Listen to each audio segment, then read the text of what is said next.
Afternoon. I am pleased to again welcome you to Collington Presents, an example of the diverse gifts of our community with actual and virtual residents. We also welcome the larger Kendall community to join us in this project. I am Heather Hike, a public historian, co-chair of the Women's History Committee, and resident of Collington with my husband, Charlie Clapper, and our no longer ferocious fellow, Emily. Having worked for many months on this Collington Presents, I am delighted to now broadcast it for your enjoyment. Collington Presents began when the COVID virus prevented us from having the distinguished historian, Dr. Nancy Hewitt, join us last March as our Women's History Month keynote speaker. Nancy and I wanted to find a way to present her talk. And with Lois Brown and Kendall's help, we have recruited and developed 7 Collington Presents, held at 3 p.m. on Saturday afternoons. We hope you've heard our earlier ones, Dr. Bud Gardner, and of course, Nancy Hewitt. A Collington Presents poster is in the clock tower, and we will send out additional information as specific events approach. Many others have helped, especially Bonnie Cronin. Thank you so much. And we very much appreciate that every one of our presenters and all of you have been part of Collington Presents. Today, in the midst of a fraught election, we have a timely talk by Lyle Denniston. Is the U.S. Constitution out of date? I know that many of us, military and civilian employees of the federal government, have pledged our allegiance to that piece of paper, and more importantly, to the values and traditions inscribed in it, that we live daily so much without thinking about it. The U.S. Constitution is the water we American fish swim in. For 62 years, Lyle Denniston, who only retired this past year, covered the U.S. Supreme Court for various newspapers, magazines, and online news organizations. He has earned the distinction of being called Dean of the Supreme Court Reporters. Born in Nebraska, Lyle Denniston became enthralled with journalism in high school, but never imagined he would be able to have the career he had. The first in his family to go to college, and then coming to Washington for grad school, and then covering the court, which has so fascinated him. Although not trained as a lawyer, he taught for 8 years at the Georgetown University Law Center and various other colleges and universities, and has lectured and published widely. His book, The Reporter and the Law, Techniques of Covering the Courts, remains much used in newsrooms and journalism education. He now lives here in Collington with his lawyer wife of 32 years, Pam Houghton Denniston, who worked for many years herself as an advocate for women's issues. He will help us understand this document and the ways we shape it and it shapes us. Thank you so much, Lyle Denniston, for sharing your insights with us and being here today. All right. Hello to my neighbors here in Collington, and greetings to the Kendall-wide community. Let me begin by taking you back 233 years. On September 17, 1787, 39 Americans signed their names to a new document, hoping it would endure for a future that they could not at that time imagine. Of course, the document I'm talking about is the United States Constitution. Under that document, we Americans have just joined in the civic sovereign act of electing a new president. We've heard a lot lately about our constitutions being breached. I think now aware that perhaps for the next several years, we will have to attempt further to succeed under the Constitution, but we don't necessarily have to succeed under the Constitution as it presently exists, because as we will be exploring today, there are ways in which the Constitution can be altered. But we are beginning, I think, with the question, will the Constitution that we revere be up to the challenges Or is it perhaps out of date? Might we ask, has it outlived its grandeur? You and I come together not long after the nation celebrated Constitution Day. That's the birthday that we've been observing ever since 2014 on September 17th, because the late Senator Robert Byrd of West Virginia had the inspired idea that every college and school receiving money from the federal government should have some kind of educational event about the Constitution. There is much for us to continue celebrating about our Constitution and our life under it. But if we take a closer look at this constitutional moment, we find some broad contradictions. While we have made many great strides in creating a more democratic, a more inclusive society, we must reckon with some other constitutional realities. 155 years ago, for example, slavery ended with the 13th Amendment, and yet America has not yet found a full remedy for that original sin of our founders. 172 years after women sought to act on their own to deal with their inequality at the Seneca Falls Convention in New York, and 100 years after they won the right to vote in the 19th Amendment, America's women do not yet have full constitutional equality. The contradictions exist beyond our failure to fully embrace our own people. Well over 2 centuries after the original Constitution mandated that Congress promote the progress of science, that progress is hobbled by pervasive superstitions about the value of science. And for some, science has taken on a political coloration. But if we look past the superstitions and the politics, we encounter this deeper issue: whether the Constitution of the 21st century has anything to say to us about such serious problems as the apocalyptic menace of climate change. And I am pleased to tell you, actually, it might. You may not have heard of it yet, but there is now a serious proposal that there is, or there ought to be, a constitutional right to a climate capable of sustaining human life. Let me repeat that. A constitutional right to a climate capable of sustaining human life. In a lawsuit that 21 young people, many of them teenagers, started 5 years ago in Eugene, Oregon, they have so far won a preliminary decision by a federal judge that such a constitutional right may already exist.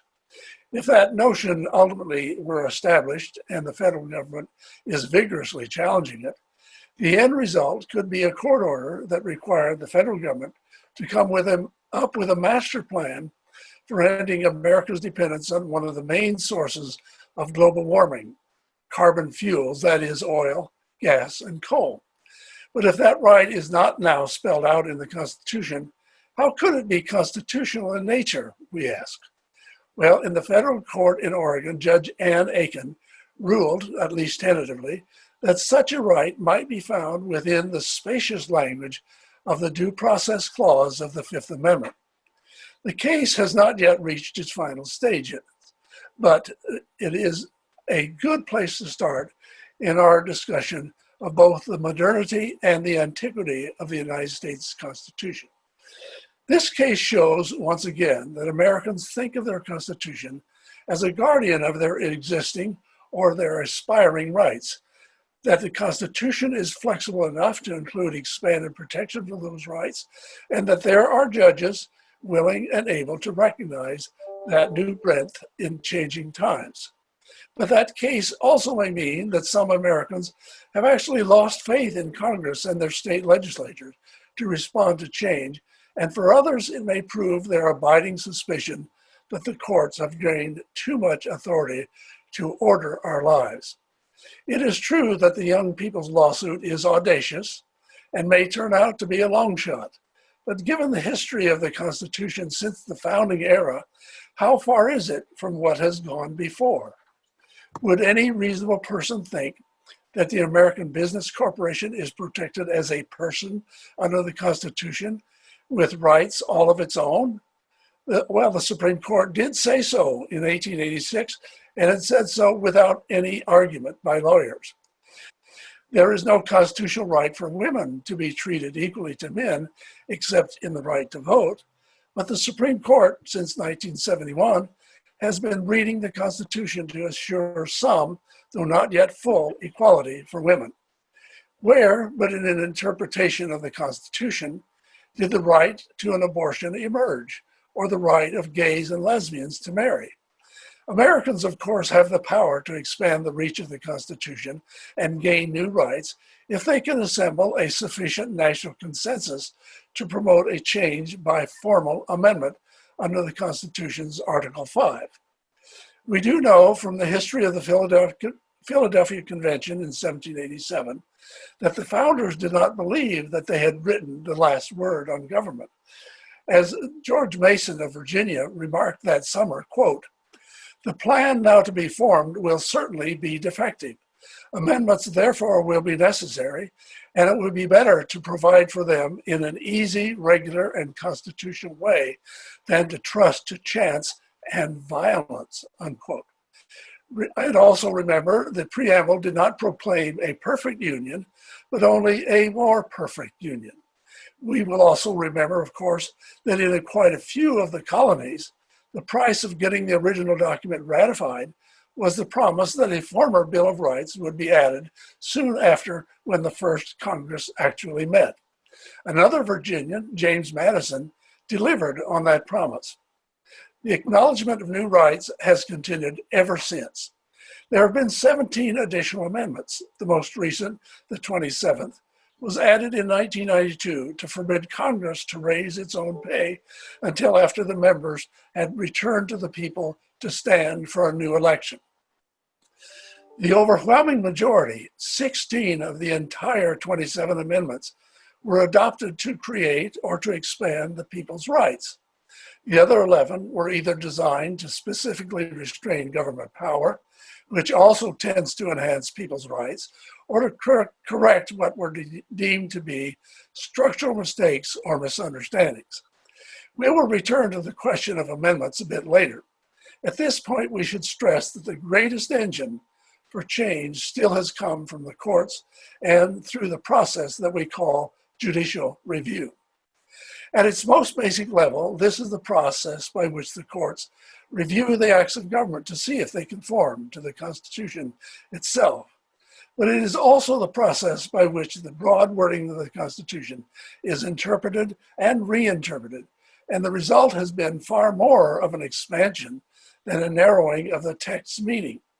To give but one example, the words due process in the Fifth Amendment, which are perhaps as vague as you can get, are the text that the Supreme Court read to mean that Washington, D.C.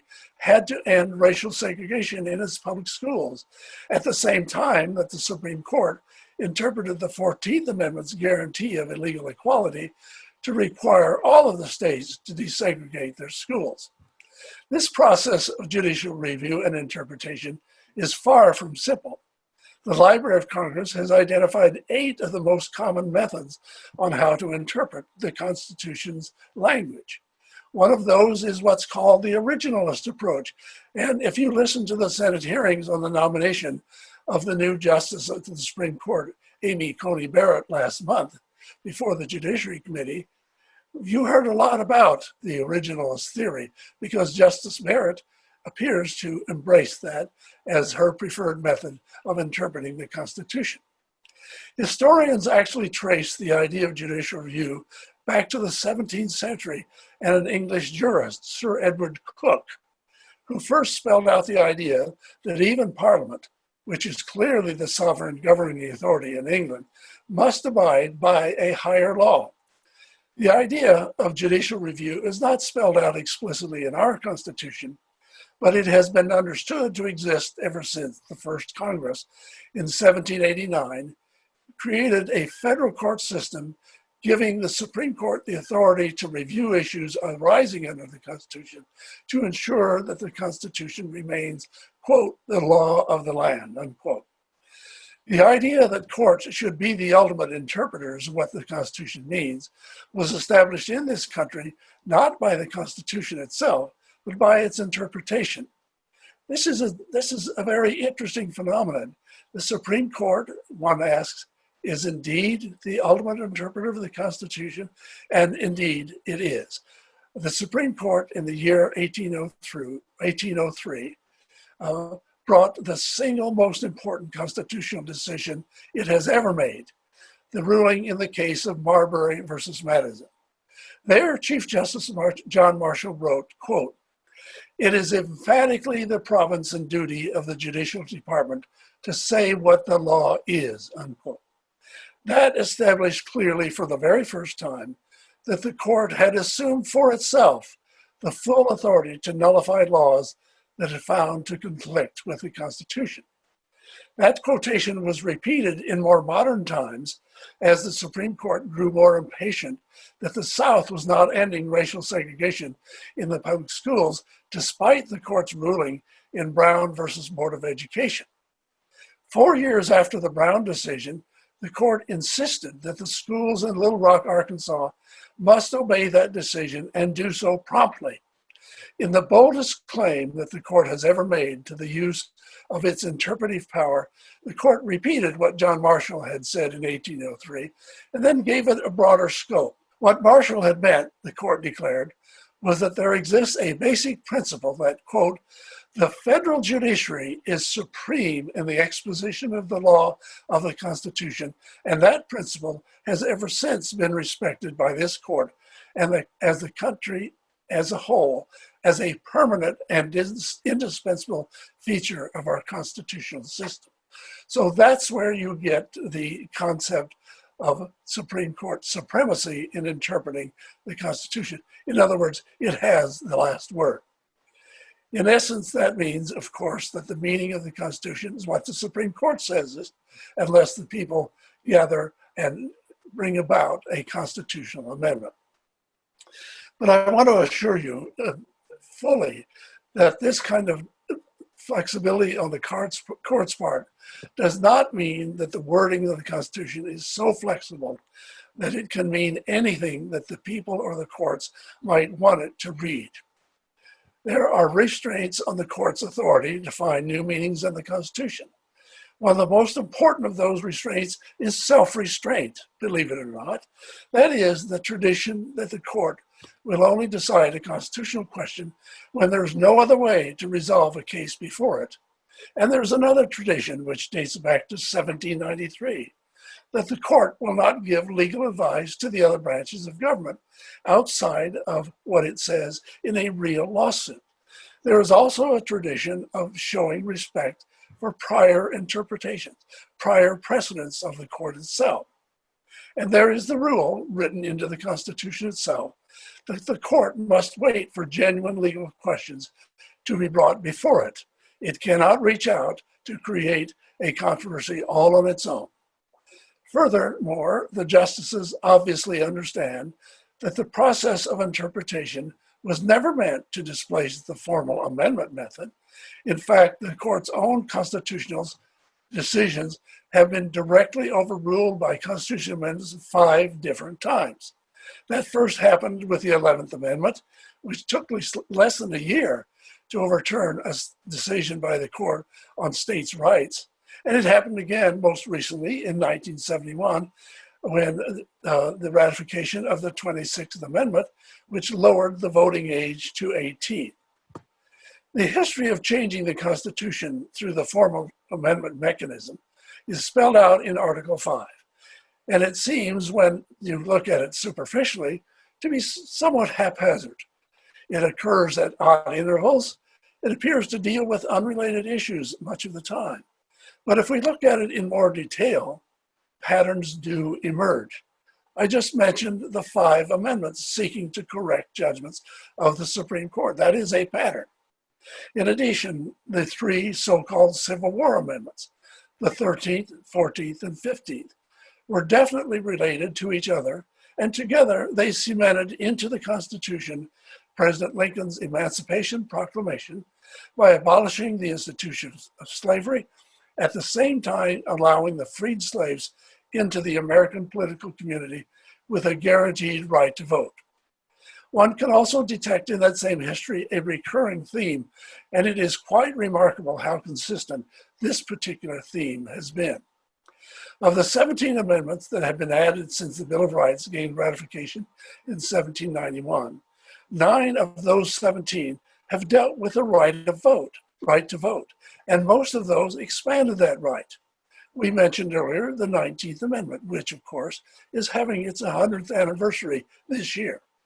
Also, the 15th Amendment, which ended discrimination in voting based on race, and the 26th, extending the voting rights to 18, 19, and 20-year-olds. But the right to vote also was implicated in the 12th Amendment, the 14th, the 17th, the 22nd, the 23rd, and the 24th. Americans have believed since at least the Declaration of Independence in 1776 that the people themselves are fully capable of self-government, and the right to vote theme that runs through the history of constitutional amendments is vivid testimony of the people's desire to expand periodically the right to democratic participation. And as we know, we have just gone through another exercise in democratic participation. It is fair to assume that that kind of democratic participation has also applied the pressure that led Congress to expand individual rights by the amendment process that is spelled out in Article 5. The congressional process, of course, is only one of 2 ways that amendments can be drafted and submitted for ratification. Article 5 also allows the state legislatures to initiate the process if 2/3 of them, today that would be 34 states, apply to Congress to call a new constitutional convention for that purpose. That alternative has often been tried throughout history, but has never yet produced an amendment to the Constitution. At present, though, there is an ongoing effort by a conservative group named Citizens for Self-Governance that is attempting to persuade state legislatures to ask Congress to hold such a convention, with the hope that the convention would propose the following: a requirement that the federal budget be balanced, impose new restrictions on the power of the national government, and set term limits for members of Congress and other federal officials. The first state legislature to pass that resolution in Georgia did so 6 years ago, and so far 14 others have done so. But as you can do the math, that effort remains 19 states short of the minimum that would be needed. A petition drive to gather support for that idea elsewhere has, as of the most recent count, gained slightly more than 1.7 million signatures nationwide.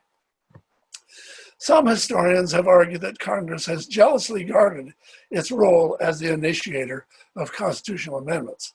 The proof they cite is that 5 of those 17 amendments, added since 1791, probably succeeded in Congress primarily because the lawmakers were determined to head off attempts to get enough state legislature to call for an Article 5 convention to propose those very specific measures.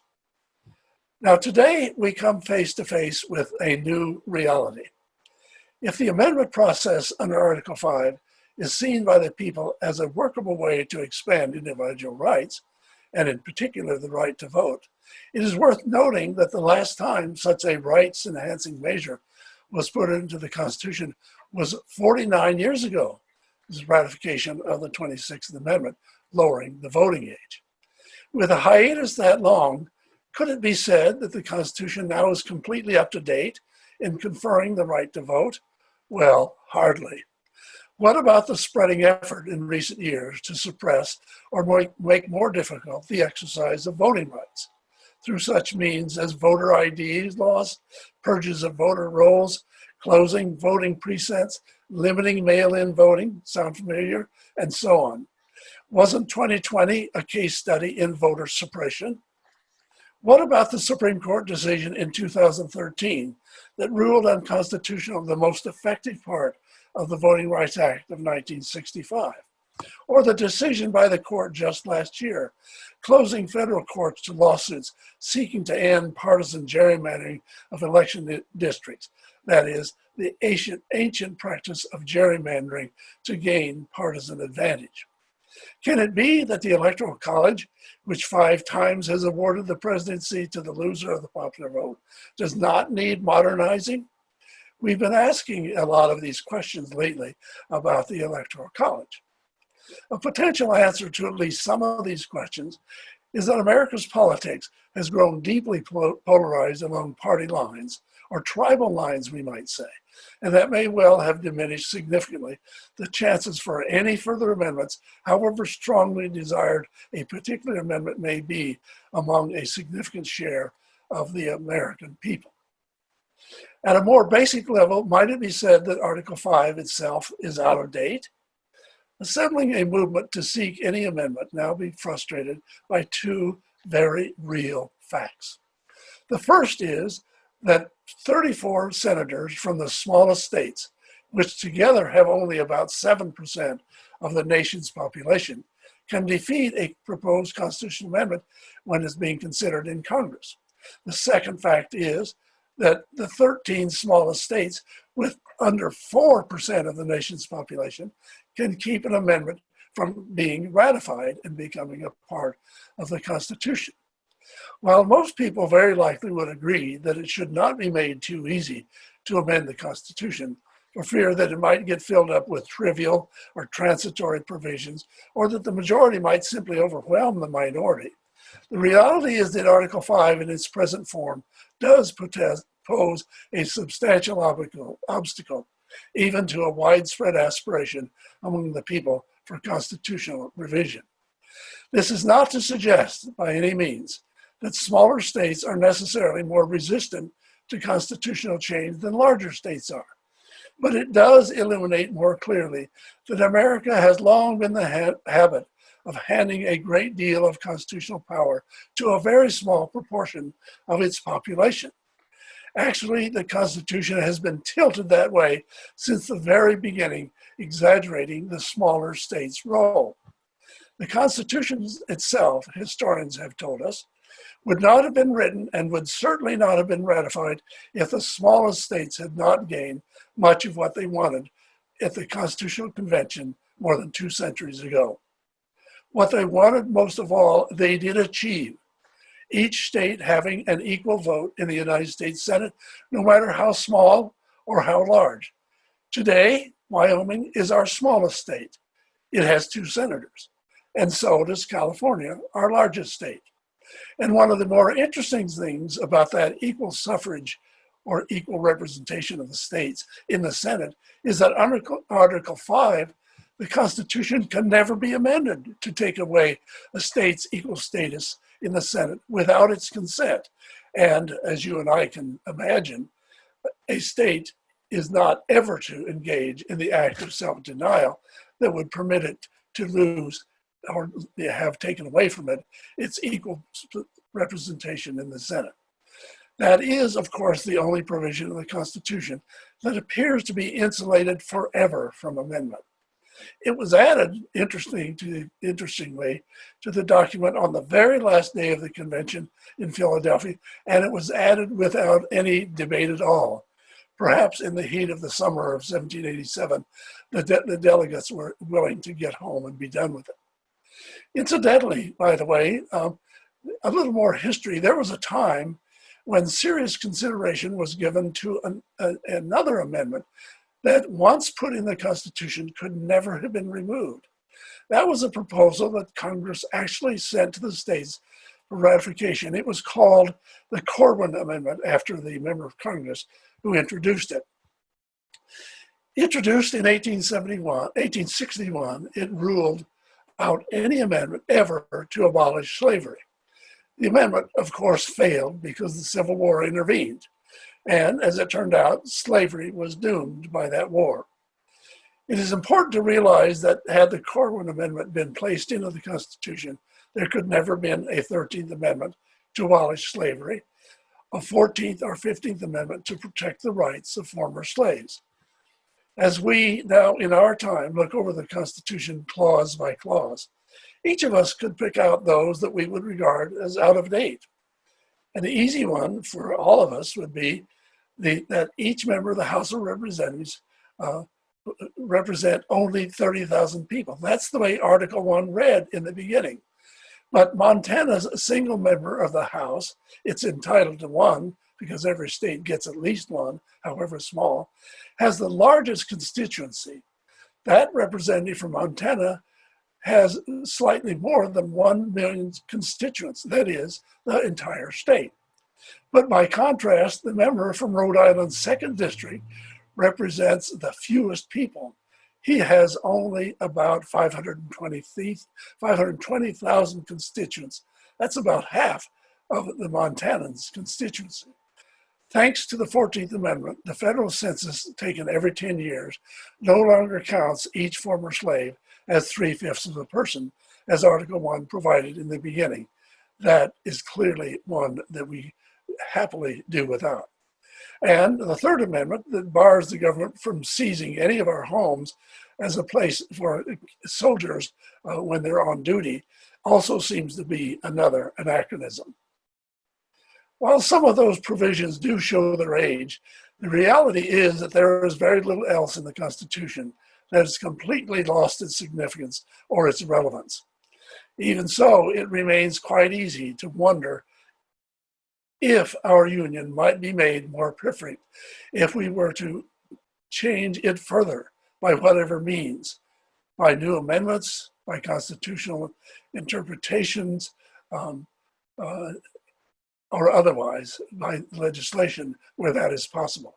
So now, in concluding, let me just offer you quite quickly, in brief summary, some potential alterations that you might want to think about.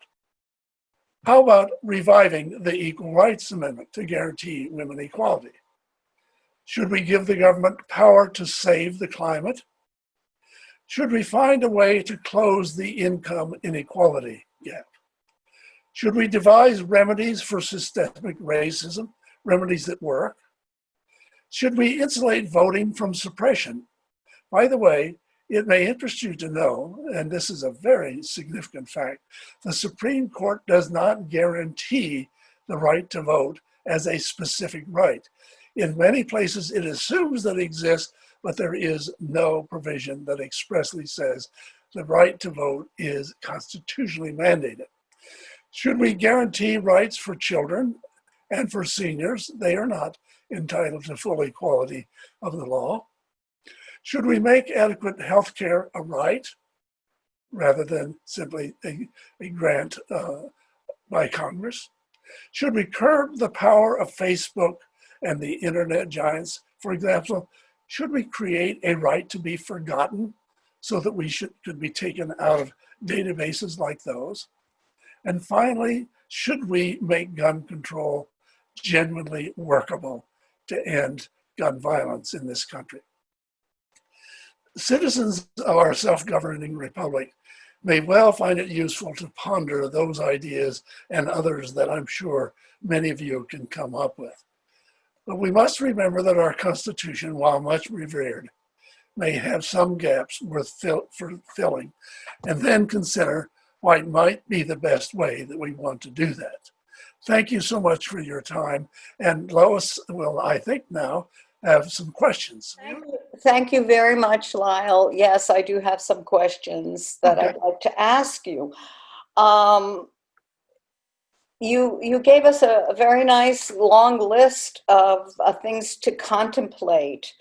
And you also stated that America's long been in the habit of handing a great deal of constitutional power to a small proportion of the population, and democratic will was not fully the intent of the founders, perhaps.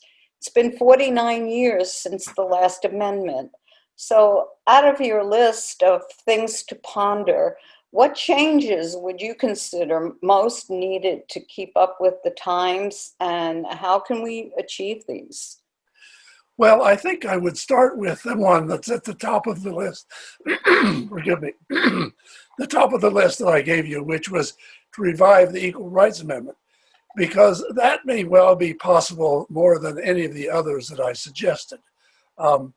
The Equal Rights Amendment, when it first passed by Congress, was really quite popular. It has become more controversial over time, and I think in this age of tribalism, it probably is as controversial as it has ever been. But I think I would start with that. Among the others, which I think might be possible, it would be to do something about climate change and climate control. I don't have a lot of hope for closing the income equality gap, because that, I think, would almost necessarily involve a massive increase in federal government superintendence over the economy. I do think that there is a possibility that we might be able now to insulate voting from suppression in a better way than we have done so far. And the experience, I think, throughout the campaign in 2020 suggests that maybe this is a much more serious problem than it has ever been before. So people can rank order the priorities on their own way.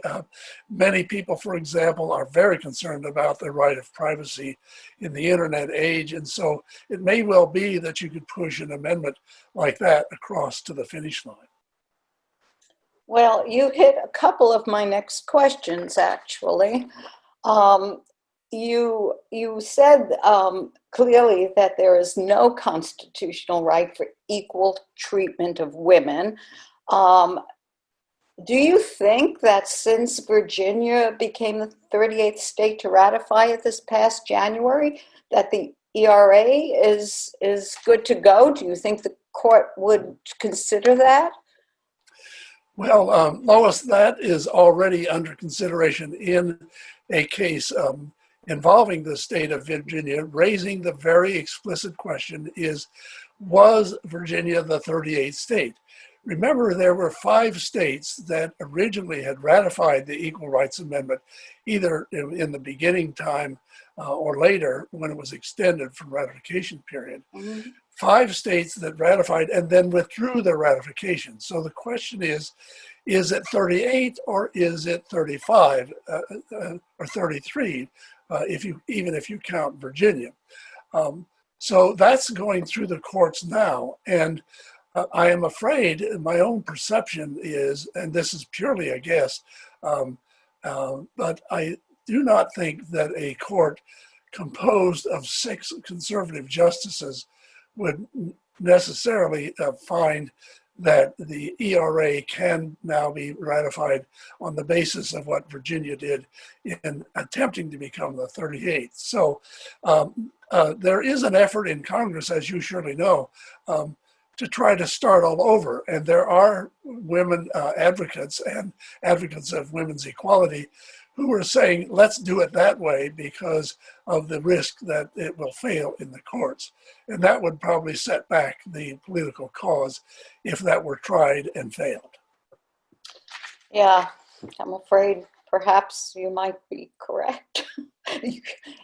The second thing, which is even more distressing for me personally, and of course you did mention that the Supreme Court does not guarantee the right to vote.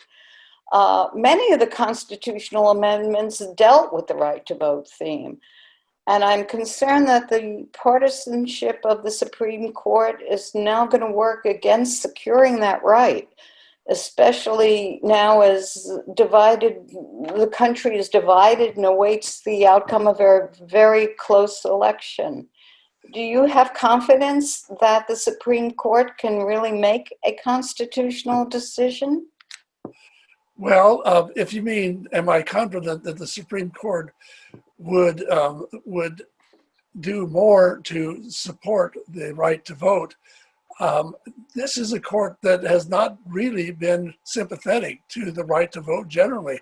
I mentioned, of course, what many people call the gutting of the Voting Rights Act of 1965. Mm-hmm. There is now going through the courts an attempt to gut another part of the Voting Rights Act of 1965, and I would not be at all surprised if that succeeded in the Supreme Court.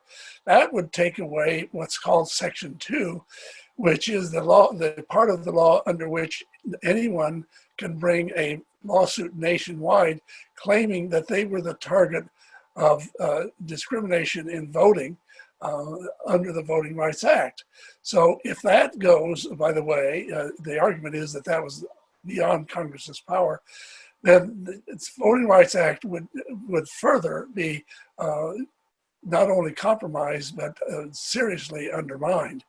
And of course, the gerrymandering decision left it up to the states under their own constitution to try to deal with that kind of partisan manipulation of how legislatures are composed. I think there are scholars, legal scholars of election law, who are now beginning more strongly to advocate the idea that we need to press for a constitutional amendment which explicitly guarantees the right to vote as a fundamental right as such, not based upon allusions to the right to vote as are in, for example, the 14th Amendment, the 19th and the 23rd, and so on.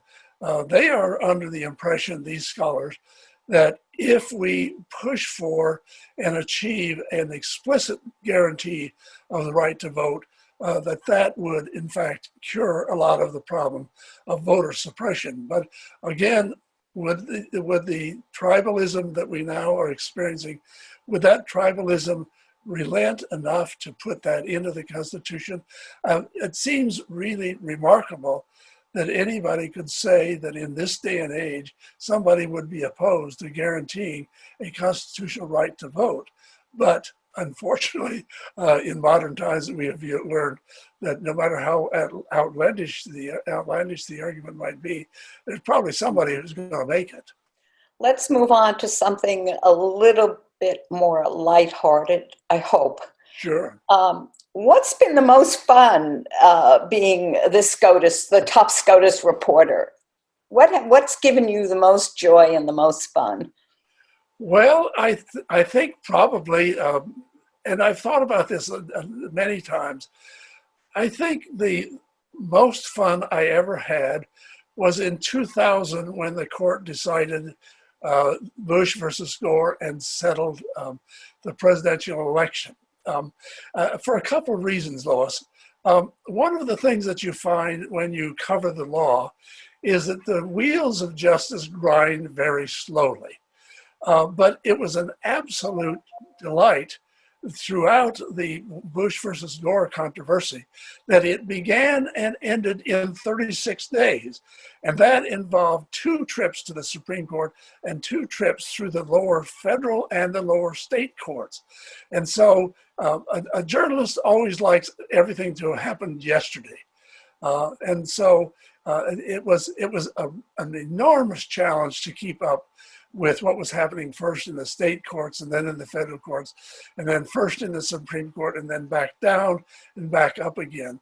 I think that was probably the most fun I ever had, just because working under those kind of deadline pressures, if you're serious about being a journalist, are what are really rewarding. But I also think probably, Lois, that I should say that maybe the most gratifying thing to me as a human being and also as a citizen was to have been a witness for at least the latter stages of the civil rights revolution, because I got to the court 4 years after Brown versus Board of Education. So I got to be a witness to at least the broader fulfillment of the Brown promise. I also got to be there throughout the women's rights revolution that began in 1971 with that case from Idaho involving whether a woman could have the job of being an administrator of her husband's estate, and the growth of equal rights for women, primarily through the efforts of Ruth Bader Ginsburg when she was a lawyer, and later through her efforts when she was on a member of the Supreme Court. Probably her best known decision ever was writing the decision that guaranteed that women cadets could be admitted to the Virginia Military Institute. And then after that, to see the gay rights revolution, which began with the Hawaiian Supreme Court suggesting that there might be a right for gays and lesbians to marry under the Hawaiian Constitution, and then to go through Congress's effort under the Defense of Marriage Act to try to kill off that effort. And then the passage of many state constitutional amendments to ban it. And then finally, the turnaround where the court struck down the Defense of Marriage Act, setting the stage for another rapid, but not as rapid as Bush versus Gore, progress of establishing a constitutional right for gay and lesbian people to marry. And finally, and this is ongoing now and is still really only in its early stages, is what I call the fourth revolution, which is the revolution to establish some form of equal rights for transgender people. So I suspect that someday we will have maybe a fifth generation, fifth revolution of establishing equal rights for children and equal rights for seniors. But that may be in the future. Wow. Well, thank you. Thank you so very much. I really appreciate your knowledge and sharing it with us. It's been absolutely fascinating. And let's hope our democracy just keeps on going. Yes, for at least another 233.